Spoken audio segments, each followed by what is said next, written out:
كل أولئك كان عنه مسؤولا.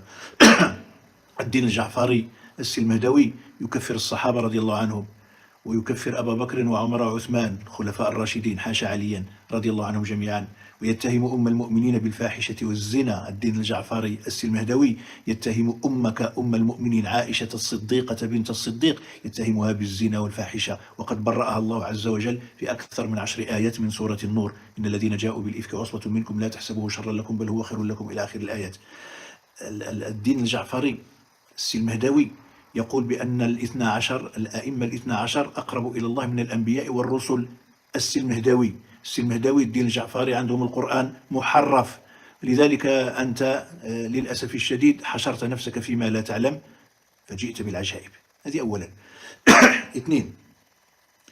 اثنين أنك يخشى عليك أنك قلت لي: من يضمن أنك لن تكفر؟ وأنا لا أحد يضمن لك. ثم من أنت حتى أضمن لك أو لا أضمن؟ من أنت؟ من يضمن لي ولنا المغاربة إذن ألا تلتحق براد الليل؟ فشنشنتك ومن لحن القول كأنك على خطاه. من يضمن لنا أنك لن تدخل الدبابة مرة أخرى؟ من يضمن لنا أنك لن تلتحق بالبوليساريو؟ من يضمن لنا؟ إذا فتحت هذا المجال من يضمن لنا ومن يضمن لنا؟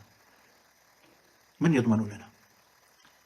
وإذا التكفير والتفسيق والتبديع من مسائل الأسماء والأحكام، من مسائل الأسماء. هذا لا يحسنها من ليست له أبجديات الفقه الإسلامي.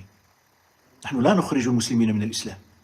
أنا محمد الفزازي لا أكفر السكير ولا الزاني ولا القتال. القتال عندي مسلم إن كان مسلما، جاء بالكبيرة، جاء بجريمة، جاء بمعصية عظيمة. شارب الخمر عندي ليس كافرا، عاق الوالدين عندي ليس كافرا.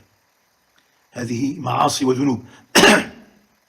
نحن أهل السنة والجماعة نكفر من كفره الله ورسوله. لا تحاسبني عما مضى.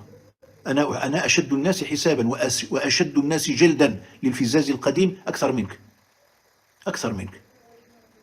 من يضمن لنا؟ طيب من يضمن لنا أنك لن تدخل الدبابة مرة أخرى؟ إذن لا تحشر نفسك في هذه الأمور. حسن نصر الله عدو للمملكة المغربية. حسن نصر الله له كوادر عسكرية تدرب أبناء البوليساريو لقتلك ولقتلي ولقتل جنود المغاربة المرابطين في الصحراء. حسن نصر الله عدو إمارة المؤمنين في المغرب وعدو الملكية في المغرب. حسن نصر الله إن كانت فيك مسكة من حياء، هذا الرجل قتل الملايين من المسلمين في سوريا والعراق ولبنان في اليمن، ولا تزال آلته الحربية تفتك بأهل السنة بالملايين. السلمهداوي بالملايين. أين هي نخوتك وغيرتك على شرف المسلمات؟ بل لك حسن نصر الله مسلما، ما ظهروا لكش الملايين من المسلمات اللائغ تصبن في السجون وفي الطرقات بعد أن قطعت أوصال أزواجهن وذبح أبناؤهن أمام أعينهن. عشرات الآلاف من العفيفات حاملات، كن حاملات من الزنا في زنازن حسن نصر الله والأسد. هل أذكرك بمن أنت لا تعرف ما معنى الشيعة. لذلك عاش من عرف قدره.